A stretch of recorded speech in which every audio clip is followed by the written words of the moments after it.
Many years ago, I was on a second date with a guy and it was fine. We'd been out dancing. He was a bit intense, but when it was time to go home, we were in his car and he just held my hand. You might think this doesn't seem like a big deal, but my whole body was screaming, no. Nothing happened.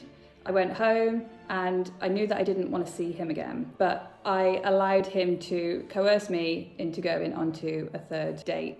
I was new in town, I didn't know anybody, so I convinced myself that it would be fine. We dated for a couple of months and surprise, surprise, he became extremely jealous and manipulative, and he stalked me for a year after we broke up. I'm telling you this story as a story that probably many women have, of when our bodies instantly know that something is not right or we are in danger, but we rationalize with our mind. And we've been trained to distrust our intuition. There's a psychologist called Daniel Kahneman who wrote the book Thinking Fast and Slow, and he describes these two different thinking systems. One, fast, intuitive pattern recognition thinking, and slower, analytical reasoning. So intuition is your brain's rapid fire way of using the experience that you have to spot danger or to make decisions quickly. And so when we say something's wrong, I can feel it, I just don't know what it is yet, you're drawing on that system. But as a society, we've branded women's intuition as hysterical, irrational,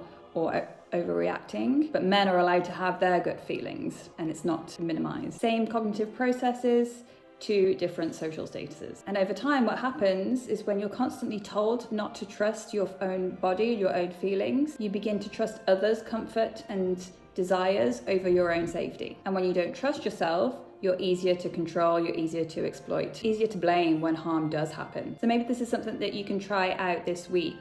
Make decisions based on your body's knowing without asking for permission or extra reassurance from somebody else. If your body says, leave the party, leave the event, just go. If your stomach drops when you're talking to somebody and you don't know why, just pause and don't agree to anything.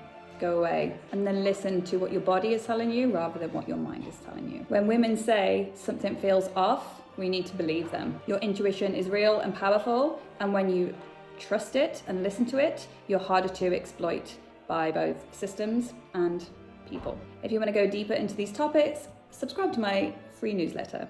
Links in the bio.